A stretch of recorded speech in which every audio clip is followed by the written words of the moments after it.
Hi there, and welcome to the Surviving and Thriving in Residency podcast. I'm Charley Lowry, your host and director of GME Relations at PracticeLink. This show is all about exploring the world of graduate and undergraduate medical education. We'll dive into the real-life experiences, successes, and challenges faced by medical students, residents, and fellows, while also highlighting valuable tools to support you, whether that's financial planning, student aid, or the many free resources provided by PracticeLink.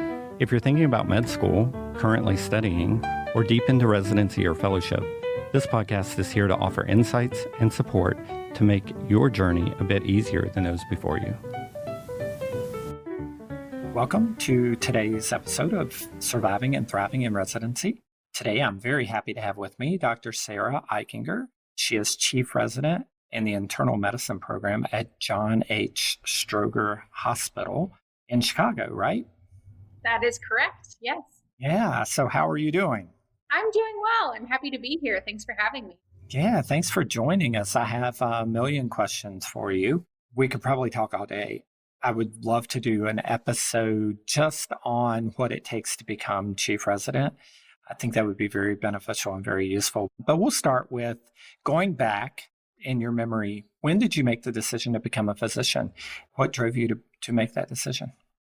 So it's actually a funny story. If you ever asked me what I wanted to be when I grew up, physician was never one of those things. In fact, I was one of those kids who was actually saying, anything but a doctor. I was always very, outspoken. So people thought maybe lawyer. At one point it was mermaid when I was really, really little. But just the sciences were where I really excelled in school. And so I went into college and I was completely undecided. I went to WashU for undergrad in St. Louis. And just by virtue of entering into WashU, it was one of those things where something like 2/3 of our class was pre-med at the very beginning. That ended up being only 1/3 at the end of it. But I was surrounded by people and everybody was, okay, I'm going to major in biology or chemistry or something like that. And I was like, well, everybody else is doing it. I might as well keep my options open. But I really didn't want to major in the hard sciences because, again, I still had that in the back of my mind. I was like, I don't want to be a doctor. I don't think I want to be a doctor. Yeah. And so I was just scrolling through lists of majors and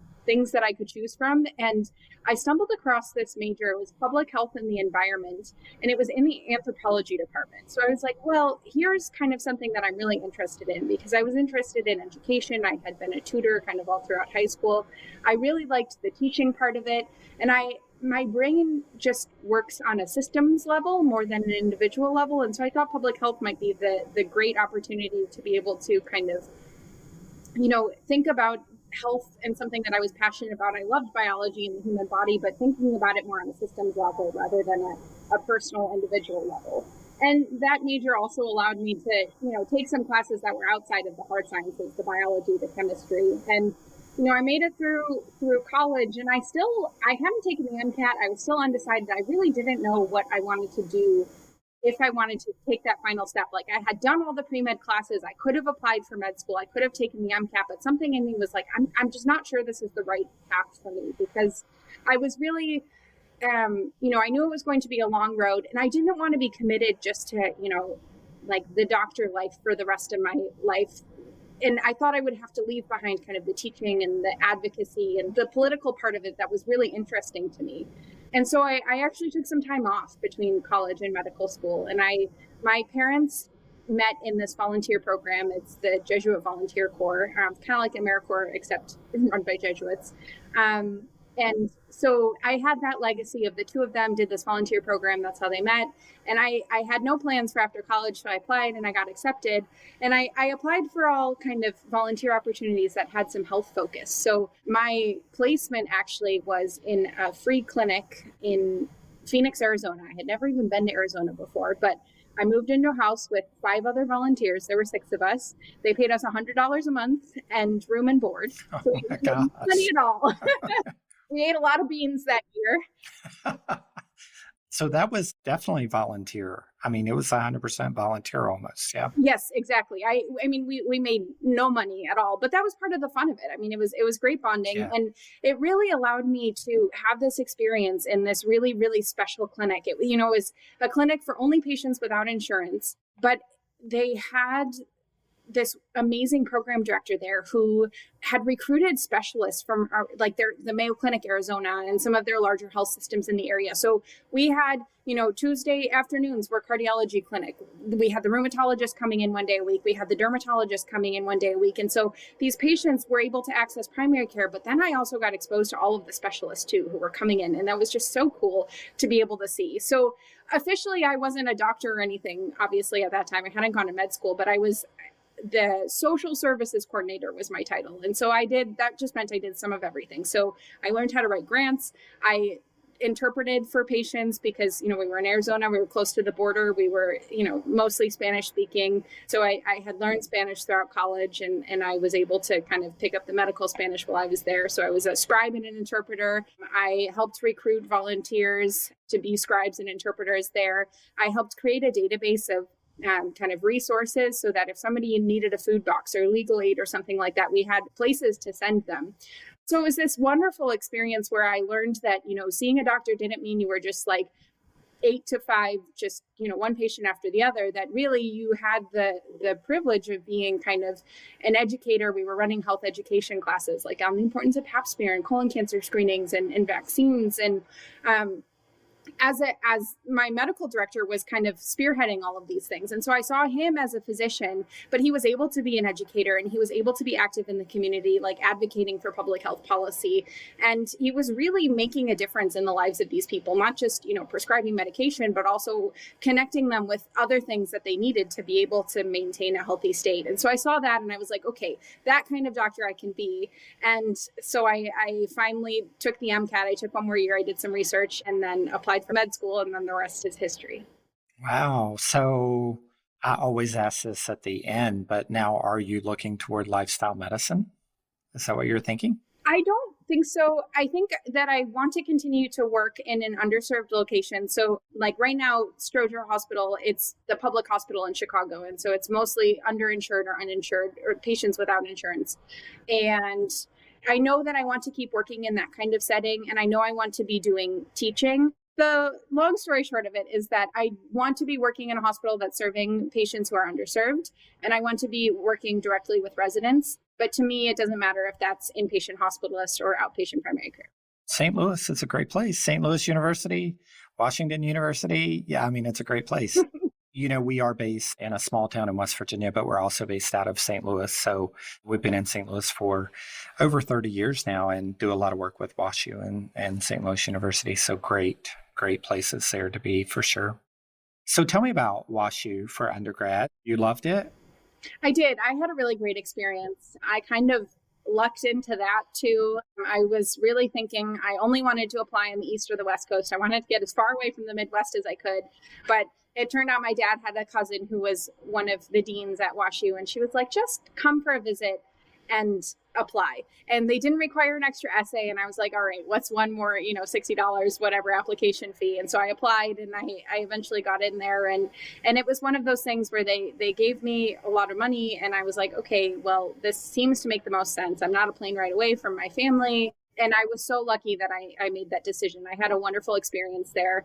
I was exposed to, the public health and the anthropology department I fell in love with. I made a great group of friends there. I think that the rigorous academics were what I needed. I wanted someone to kind of push me and challenge me, but then like outside of the academic part of it, I made a really close group of friends, and there were a lot of people who were really like-minded and wanting to be kind of active in their communities and really kind of change makers and working to make the world a better place. So great. Absolutely. So tell me about the application for medical school. You chose the osteopathic route. Did you have osteopathic route in mind going into it, or did you apply to just a bunch of schools? What was your process there? Tell me a little bit about that process. Sure. So, I had decided after my Phoenix year that being a doctor wouldn't necessarily be a bad thing. But I had in the back of my mind that, I could always do public health policy and I think be really happy in that as well. And that was obviously my background that I had got training at WashU. So my idea was that I'm not going to stress myself out too much about med school applications. If I get in, I get in. If I don't, then that's okay.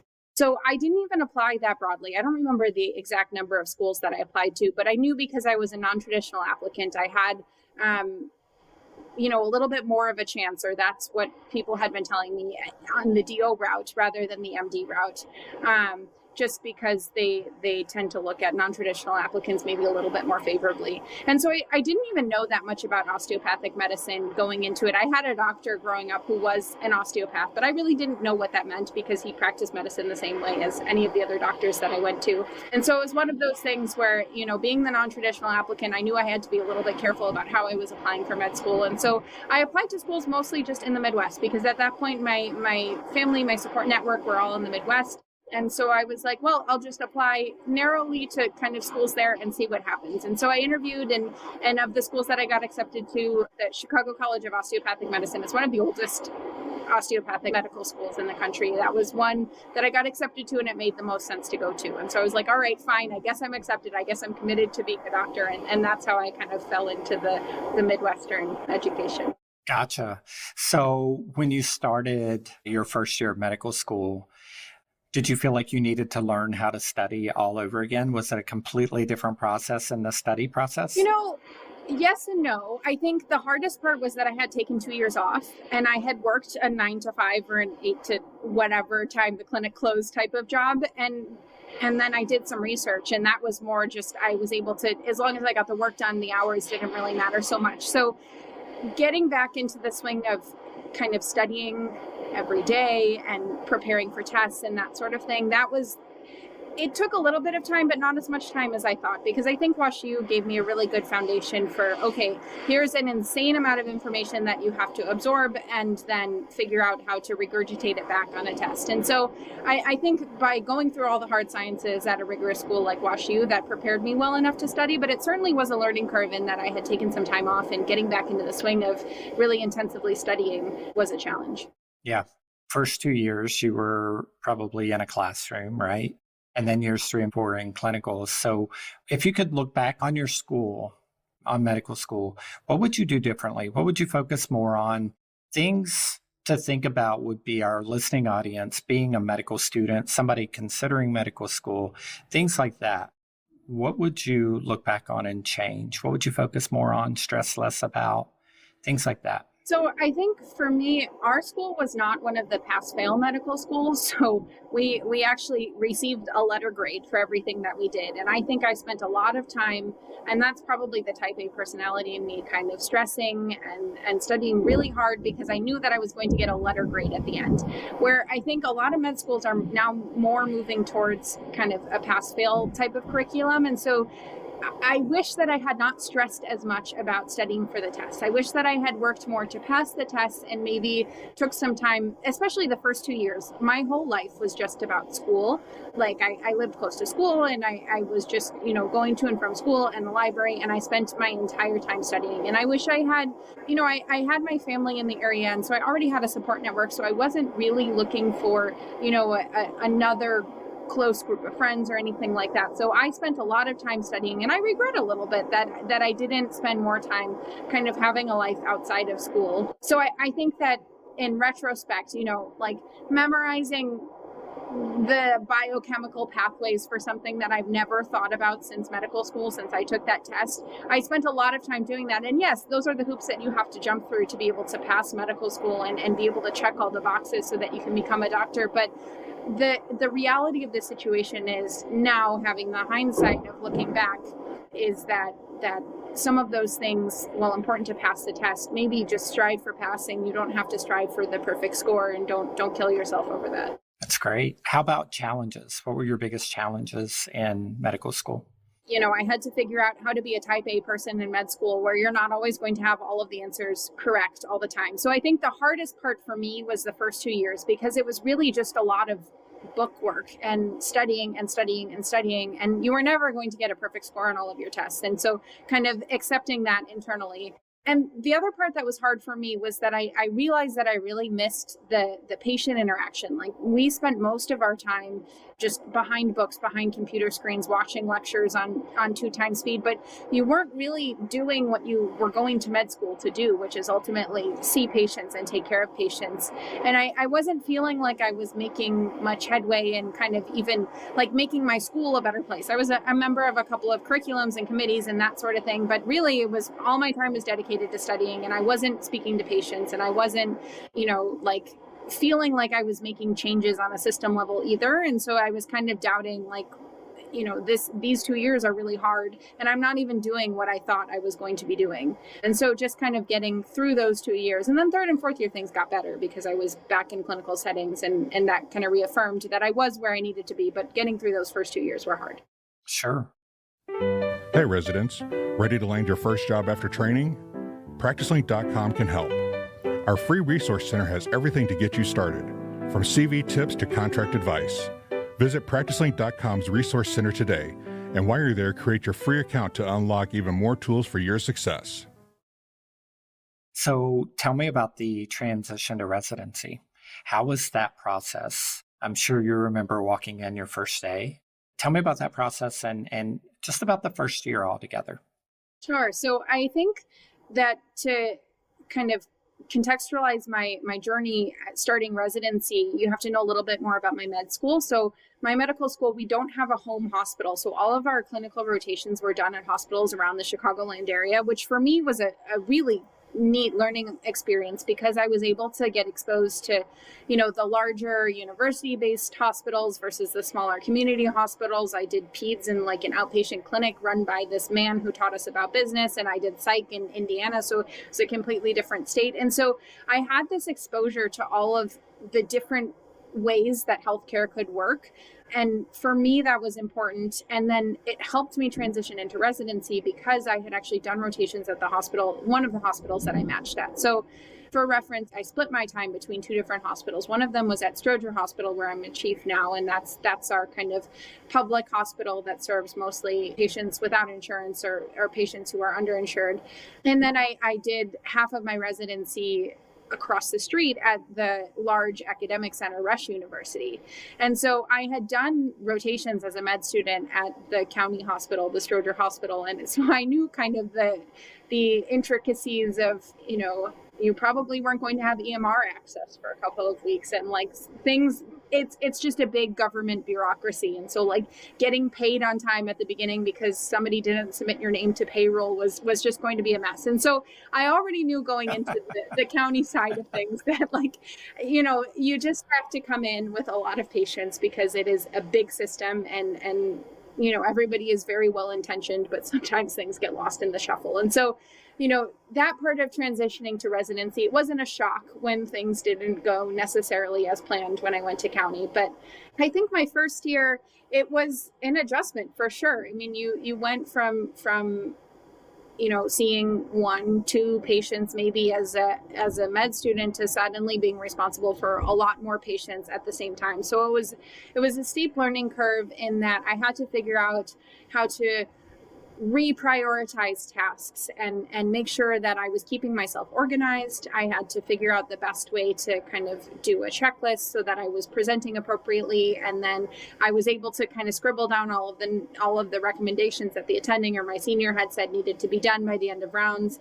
And so it was just a whole new way of learning to kind of do my job. Like I had adapted to med school where I was studying all the time, and then adapted to being a med student in a clinical setting. But the volume of patients, and then actually putting in orders and writing that notes on a consistent basis, and not being able to get out early, like you dismiss the med students, you send them home a little bit early, but as a resident you can't leave early because you have to wait until the night team comes for sign out. So it's one of those things where the days at the beginning felt very long, especially while I was adapting to 2 different systems. I mean, I had to learn my way around 2 different hospitals. Luckily, I knew Stroger a little bit because I was a med student, but hospitals are big and hard to get around, and especially when all the floors don't connect, and one elevator will take you to this part of the hospital, and so it was like even those intricacies of like I don't even know how to get to where my patient is, let alone I have 6 other patients to see, and I have to figure out how to take care of all of these tasks and still go home and eat and sleep and take care of myself. And so that was a big learning curve at the beginning, I think.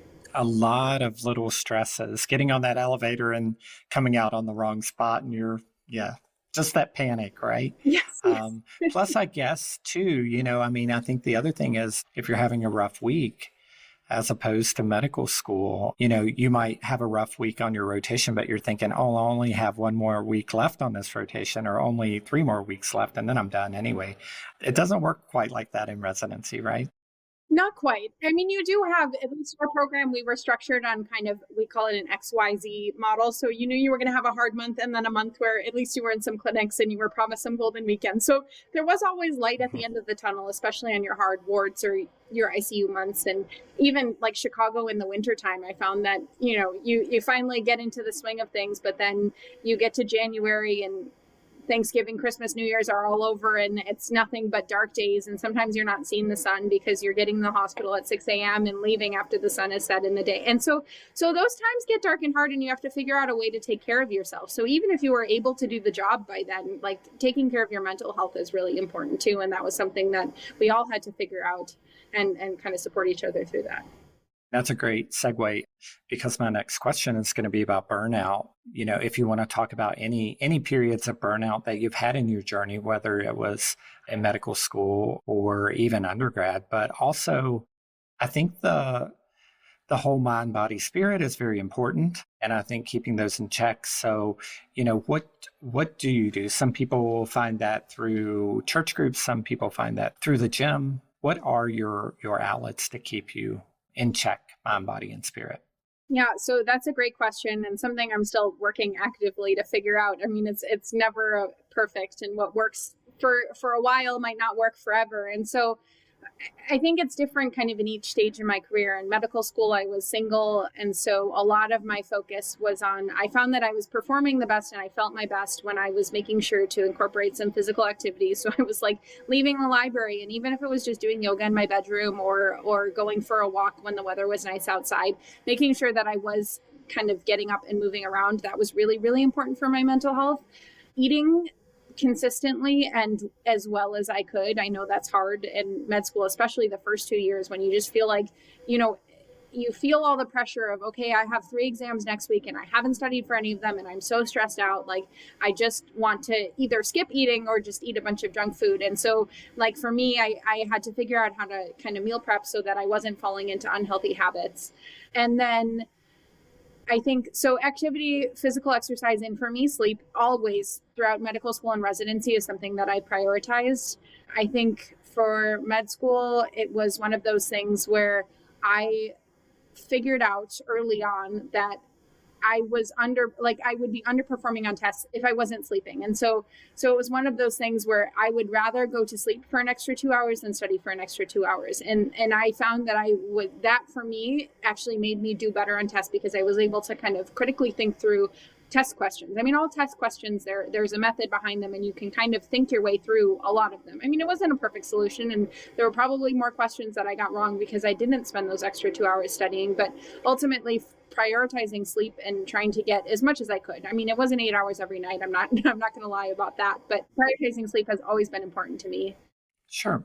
And then I think transitioning out of medical school into residency, I met my current husband in residency. And so it was one of those things where we were both sharing the journey together. That was really helpful. So he was at Stroger in internal medicine. So he was not at both hospitals, but we were able to share things about our day and we were able to understand each other, and having that extra person in my life then was really important to be able to kind of process what had happened. If we had a rough day, we could understand, we could, complain about the attending that caused the rough day, or, the system that broke down that made your day really hard. And I found that we were able to keep each other accountable on kind of the same things, with like eating as well as we could, sharing whatever meals together we could if our schedules allowed it, making sure that we were keeping each other accountable to like going on walks together or doing workouts together, even at home. And then for me, during residency, even there were moonlighting opportunities available, but to me, the money wasn't worth the amount of sleep that I would be losing for working a night shift and then maybe having to work the day shift the next day. And so still prioritizing sleep. And that was important. And I understand that I'm in a place of privilege to be able to, forego that money that I could have made while moonlighting. But like for my mental health, that's what I needed to do. And so it's just kind of finding the things that help keep you sane and healthy and making sure you prioritize those as best you can. I love it. Yeah, that's great. I think it's so easy to just run in the cafeteria and grab something unhealthy to eat, I'm sure. And time is a major factor, and there's just so much to it. So I just can't imagine. On my side of things, I cannot imagine what that's like, just trying to stay well balanced. I think family is key, though. I do think that you're very fortunate to have, family support that's fairly local. Absolutely. Yeah. My mom would come over and drop off baked goods or a loaf of sourdough bread or something like that. And that was really greatly appreciated. That's so nice. So now what is your husband is in St. Louis now. What's he up to? So he is from Panama originally and did his med school in Panama and then matched in residency at Stroger.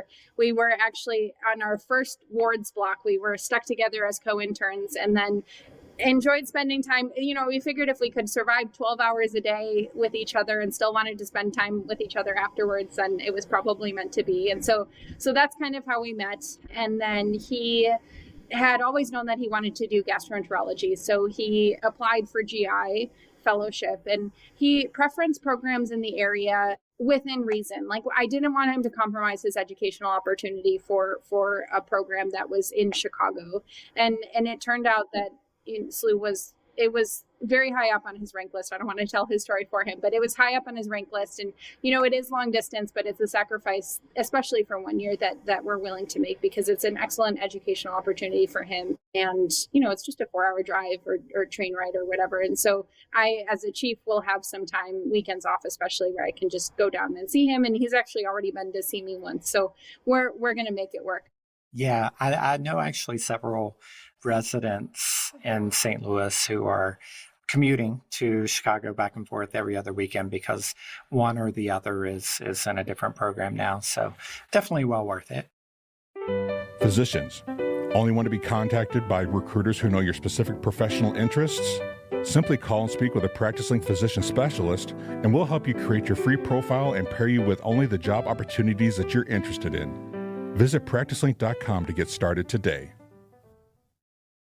So tell me about your travels. Let's talk about that a little bit too. I think that's incredible. You've traveled quite a bit outside of the country. Tell me about some of that experience. Sure. So I started travel at a young age, I guess like very, very little because my family and I was born in California, but my mom's whole family she's one of 7 brothers and sisters and they were all in Chicago. And so from a very young age, I was on planes back and forth kind of from the West Coast to the Midwest. And eventually we moved to Chicago, but that wasn't for several years. And so like getting on a plane, that part wasn't new for me, but leaving the country, I think the first time I left the country was actually through a school trip where through our Spanish class, we were able to go to Mexico and do an exchange program. And so we were in 7th grade and they stuck, I don't know, there were probably 27th graders on a plane with 2 teachers. And we went and we stayed with a host family in Mexico for 2 weeks.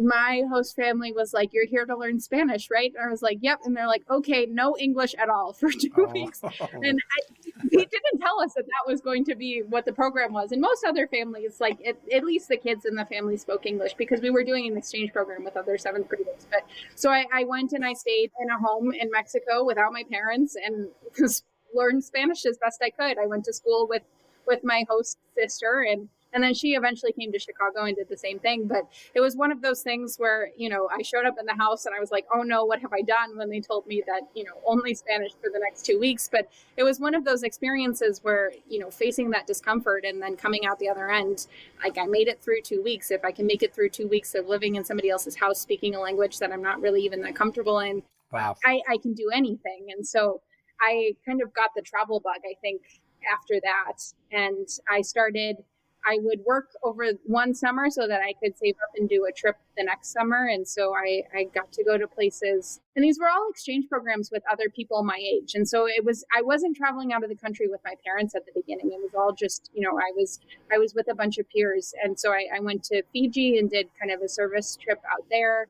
helped build the kindergarten. The next year or 2 years later, I went to Southeast Asia, and it was kind of the same type of thing where we did service and kind of toured around. And like, I recognize now how privileged I was to be able to have that experience. I mean, I worked hard for it. I would do a summer job just so that I could pay for my travels the following year. But it really just getting you out of your comfort zone and out of, so even if it's, you're traveling outside of your state, I think is so important just to be able to be exposed to other ways of life. Like in Fiji, we had no running water or electricity for 2 weeks. We bathed in the river and we slept in straw huts on the ground. And it was one of those things where I was exposed to a lifestyle that was so different from mine, but it just opens up your mind to, there are so many different ways that people live in this world, and our way is not the only way or even the right way. And from a young age, being able to kind of adapt and absorb that was really important, and I think formative and kind of shaping the physician that I want to be today. That's so great. Yeah, imagine going back to Fiji under those circumstances and working as a physician, right? Right. And so I think that was one of the things that when I was in Arizona, I really had this existential crisis. I was like, I could go to med school and I could delay being a doctor for 4 years, or I could do something. I actually applied for Peace Corps, and I was like, I got accepted, and I almost went to Cameroon in Africa. And then I just decided, look, I want to give myself the most amount of skills that I can so that I can help the most amount of people. So if I'm going to Cameroon now with, just my little experience working in a small clinic in Arizona, I'm doing these people a disservice, because I have so many more skills that I know that I can learn that I can then bring later, possibly. I mean, I'm probably not going to go back to Cameroon, but the point still stands that I want to be as well trained as possible so that I can help as many people as possible. Have you traveled international on any medical trips since medical school or during residency? Yeah, so I guess kind of medical in that it was public health focused. I did a study abroad program my junior year of college, where I went and lived in Chile in South America. And I stayed it was this really unique program where it wasn't based out of like the university in Chile. It was called SIT, School for International Training. So they run programs kind of around the world, but they don't have like a physical brick and mortar university anywhere. So my program, there were 25 of us, and we showed up in Chile, and it was a public health focused program. And so we started in the north of Chile, and we were living with host families. We took pretty intensive Spanish classes just to get our Spanish up to where it needed to be. And at the beginning, we were learning about kind of the different health systems and how insurance worked and what it looked like to go into a public hospital and that sort of thing. And so that was kind of the first month. And then the second month of the program, we were able to just kind of travel the country. And Chile is this very, very long country in South America. And so like, as you went down the country, you saw so many different ways of life and living. And so I was in kind of a more rural, like a little bit of a rural desert area, kind of up at the northernmost part. And that's where our home base was. But we were able to see kind of some of the local clinics and local hospitals there. And then we went into Santiago and the bigger places, and we're looking at the larger hospitals there. And then we went to kind of the really rural farm areas where there were mostly indigenous people. And we got lectures. It was this really cool thing where we got a bunch of lectures from the local midwives and the medicine men who were like giving people herbs. And we were talking to families there about their hesitance to engage with Western medicine because they had all of this access to kind of the medicine people. Sure. That were really in line with what the indigenous beliefs were. And so we kind of saw the gamut of medicine from like, here's the herb to help out with your depression versus, this is the big university center in Santiago that looked like some of the medical centers that we knew about in Chicago. And so that exposure too was really interesting. And the final month was we had to do a research project. They basically gave us 30 days in an envelope of cash and were like, come back with a thesis written. And so I went back and I lived in the rural area, and my focus was really on talking to all the moms, because it was the moms who were really the homemaker and who were making food for their family, and kind of the transition that had been made in the last generation or so to eating the food that they were growing on their farms, to exporting the food that they were growing on their farms and buying food from the supermarkets, and the health implications that had, and the what the people in the primary care doctors and the people in the hospitals and the medicine men were seeing about rates of obesity and hyperlipidemia and all of that, because their diet had fundamentally changed from, mostly farm grown food to all these packaged things from the supermarket, and where the cookie like the kids grew up seeing the cookie on the commercial and they wanted that. And that became a status symbol almost because they were able to, look at my cookies.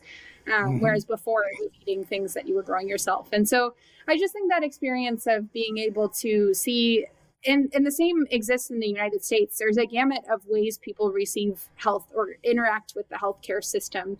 And again, not all ways there's not one right way. I think there are ways that work, and then you can just look at all of the models and figure out the ways that aren't working and maybe work within the systems to help, improve things. But there are so many different ways that people interact with the healthcare system. And I think it's important to be at least aware that they exist.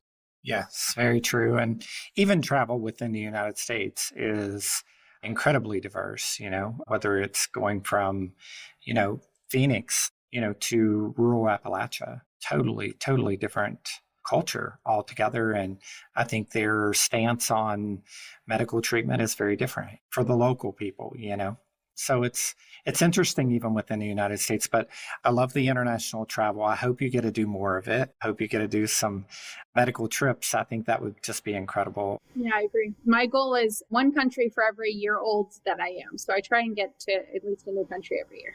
I love it. Do you have any plans coming up? So Alejandro and I are still working out our vacation schedules, but every vacation that we have left the country. So oftentimes it's like a last minute. We were just on vacation in April and we booked flights maybe 2 weeks before we went to Indonesia and ended up in Bali. And so it was one of those things where we see which flights are the cheapest and which fit into our 2-week vacation blocks and just hop on a plane and figure it out when we get there. Oh, that's incredible. Keep doing it. Let's talk about being chief resident. So Sure. Tell me about that whole process. Again, keeping in mind, there may be medical students listening who think, there's this glamorous position coming up as chief resident in their future down the road. So tell me about what all it takes to be chief and what exactly does chief resident mean for your program? So, take all of this with a grain of salt because I've been chief resident for all of 16 days. So maybe we need another podcast in 6 months or 8 months. I've settled into the role a little bit more. But sure. So I think a lot of people do chief resident as a way to kind of boost their applications for whatever competitive fellowship they might be applying for. For me, I went into residency not thinking that I wanted to do a fellowship. And in fact, I was pretty sure that I didn't want to do a fellowship.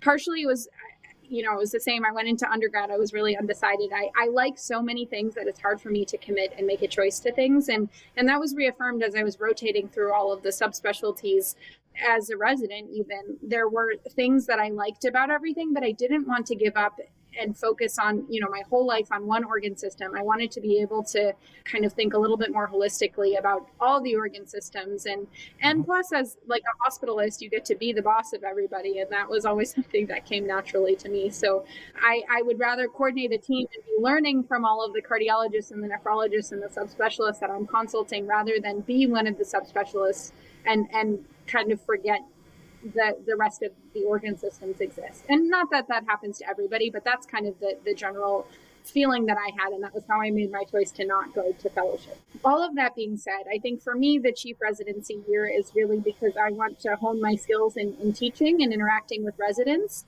I want to stay in academic programs for as long as I can, as long as they'll have me. I think that knowing myself, if I weren't in an academic program, if I were just a hospitalist or primary care kind of churning through patients, I wouldn't be as fulfilled. And I think I would get a little bit lazy maybe on the learning aspect of it. Whereas with residents, you are constantly, working with people and you have to make the hospital system better for them.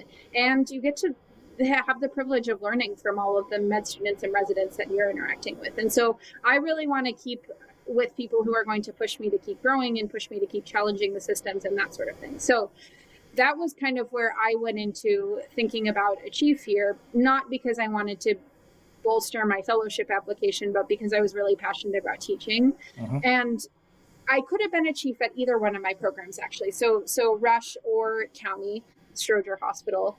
The Rush chiefs to me, their jobs were a lot more kind of the administrative tasks and the ordering food and that sort of thing.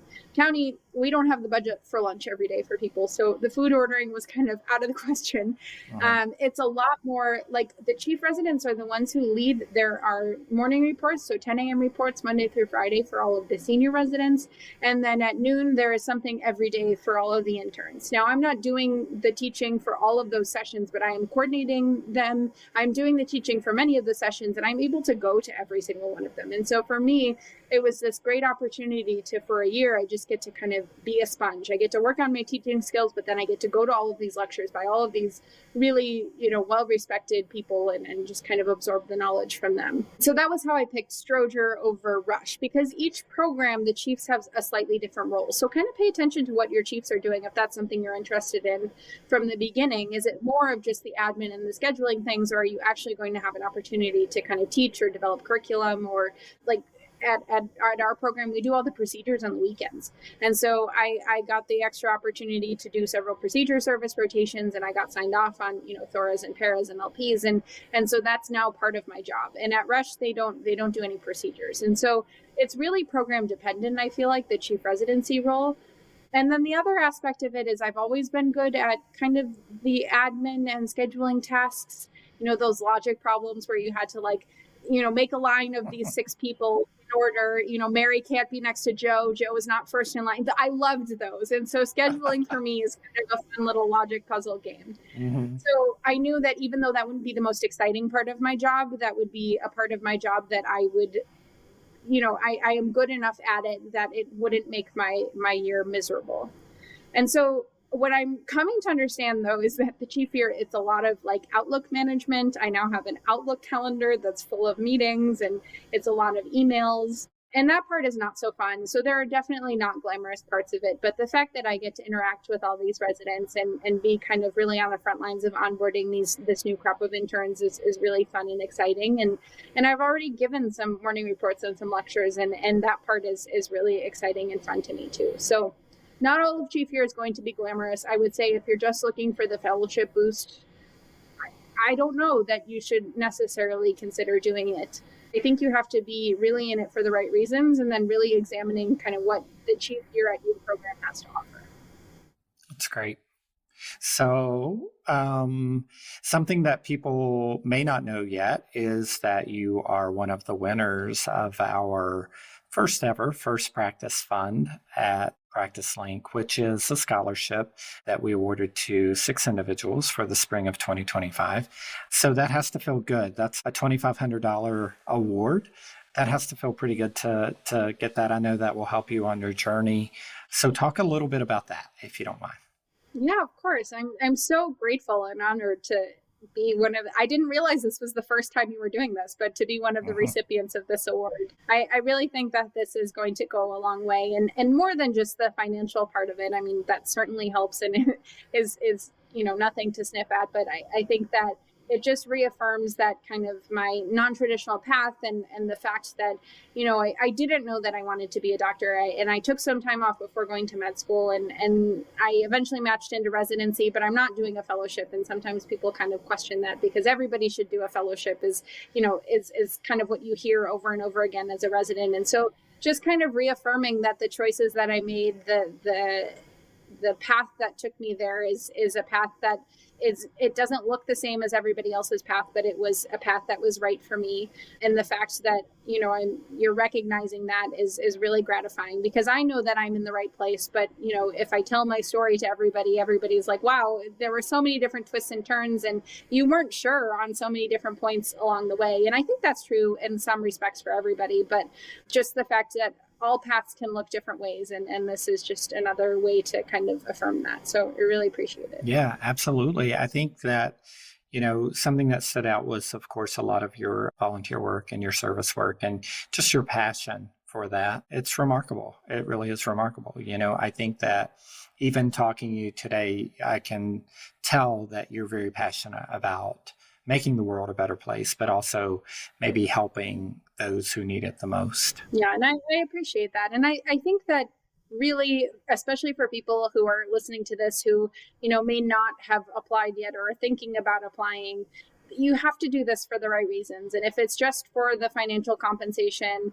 or just because there are so many ways to help other people, like just because you want to go into a field that will maybe help people. This is a long, hard road to just try to help people. And so you have to really have a passion and make sure, try and expose yourself to different healthcare settings, or see if you can shadow a doctor's office or something like that to make sure that this is really what you want to do, because it's a long, hard road. And I don't regret anything. I'm so happy with the choice that I made, but I understand that this is not the right choice for everybody. And so really just, it's okay to take a year or 2 years. I did. And really consider if this is the path that you want to be on. And then if this is the path, if this is the choice that you're making, understanding that things could get hard, and you have to build your own support system and figure out how you personally are going to be able to push through the hard parts to get to some of the really exciting and incredible parts of medicine. Yeah. Off the wall question. Do you practice OMT? Do you think that's something that you will continue to use in the future? That's a great question. And I think that more people should be talking about this. I personally don't practice OMT at all. Okay. I think that if I could just get on a soapbox here and debunk a few things about DOs that even I didn't know when I was going into DO school. We do the same amount of training as everybody else does, plus the extra 300 hours of OMT. And then most people don't actually end up practicing OMT. So we study for board exams the same way. We have our own set of board exams, but I actually ended up taking step 1 and step 2 in addition to my board exams. And I passed both of those. I did really well on both of those. And I knew that I needed that, not necessarily needed it 100%, but everything that I had been hearing was that in order to get matched into a good residency program, people just don't know how to interpret the COMLEX scores. And so I really want to break this stereotype of, DOs are separate from MDs. I mean, they are. We have a different training, but we are able to practice the same way. I took the same board exams you all did. And the board exam that I'm going to be sitting for in a month is the same board exam that my MD colleagues are sitting for. And, it's one of those things where the way I interact with a patient in a hospital is no different than any MD is, because we have the same knowledge plus a little bit of extra that most people actually end up not using.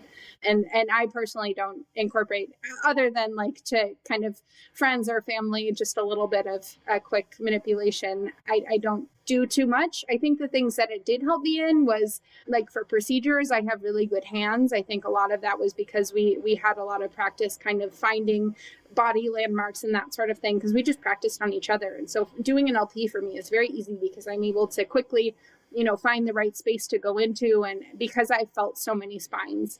And so that aspect of the training is good, but some of the other, the manipulation, one, it's hard to do because we don't get compensated for it. It's really hard to bill for OMT. And so in an outpatient setting, if you're spending 45 minutes doing OMT because it takes a little bit longer, yeah, it might actually be really helpful for your patient. I mean, I've been treated before.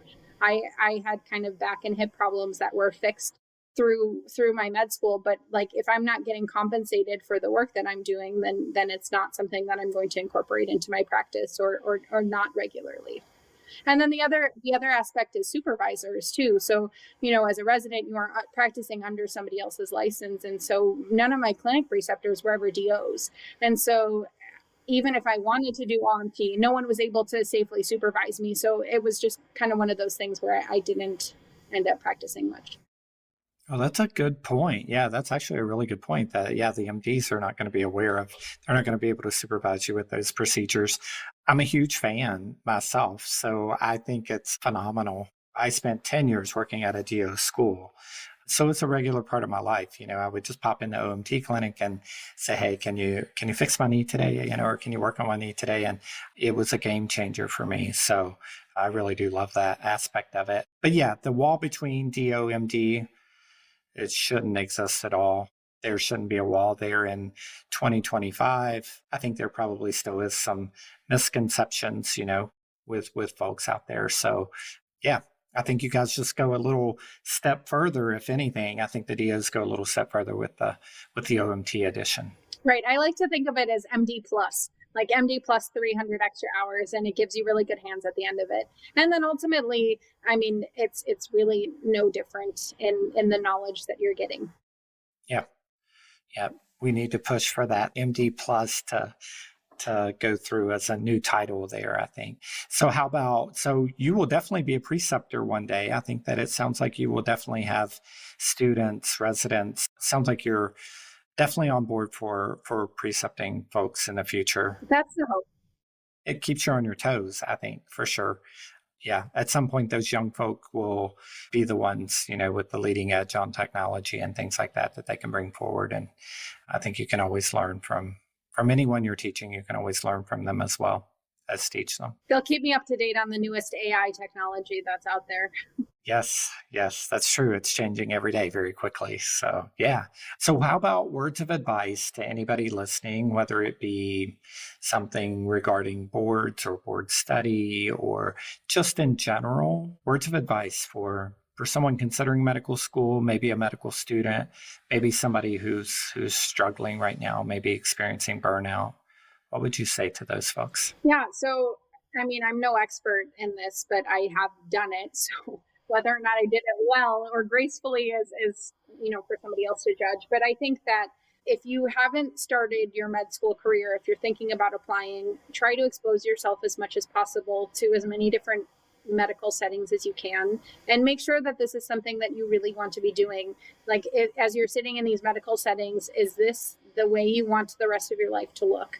And obviously there are different, like you just going to one clinic and shadowing outpatient clinic experiences isn't the only way that medicine looks, but you have to make sure that you really, really do want to do this before committing to it. Because, if you're doing this for the wrong reasons, making it through the hard parts of the journey, the first 2 years of medical school, the first year of residency, the first winter in Chicago, it's going to be a challenge. So find your passion and write it down somewhere so that you can remind yourself that, this is why I'm going into this in the hard, dark times, because there will be hard times. And I think for anybody who's going through those hard times right now, ask for help. I think that that's a really hard thing to do, but you're surrounded by other people who are going through the exact same thing as you. And I think it's not like burnout and mental health things aren't talked about as much as they should be. I think that, the amount of people during my residency that started SSRIs after that first winter was much higher than you think it would. And so even though these people had made it through med school and, at county, most people are international grads. And so they made it through med school, they moved to a new country, and then 6 months in, they're cold and tired in the Chicago winter.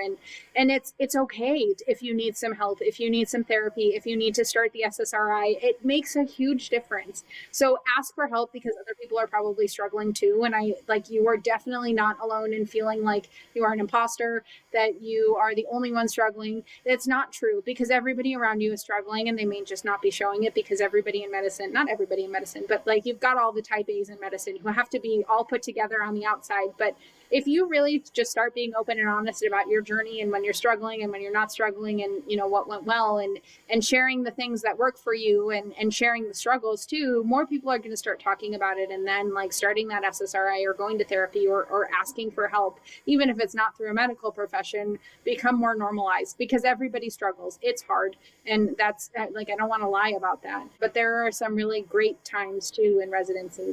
Some great things came out of it. I met my husband. I found my passion. As a chief, I'm really able to continue to advocate for system-based changes in the hospital and that sort of thing. And that was my niche, and that was what really got me excited in coming to work today. So, you have to build a good routine for yourself in the good times so that you have a routine to fall back on when things get hard. Build that community now, start it now, so that when things get hard, you have people to reach out to. It's so great. So great. Well, I really appreciate you being on the show. I would love to invite you back at the end of your chief year. Let's have you back, and you can talk more about that. I think it would be great to have you and Alejandro on together, maybe. Of course. We're happy to keep coming back as long as you want to keep talking to us. Yeah. You have a world of wisdom to share. You really do. And I think, I always say everyone's journey is different. No two people have the same journey. And I think it's easy to look at someone and think, well, they have it so easy, or they have it made, or things are easier for them, or, but no one knows what your journey is except for you. And I think we all have a different one to share. And so it's very useful information today. And congratulations again on the scholarship on the First Practice Fund. And we look to see some great things from you in the future. On behalf of myself and PracticeLink, we would like to thank you for being a guest on our podcast. For our listeners, please feel free to reach out with any questions or feedback about anything we covered today, emailing me at charles.lowry@practicelink.com. To receive more information about PracticeLink, please visit our website, www.practicelink.com. My name is Charley Lowry, and we will see you on the next episode.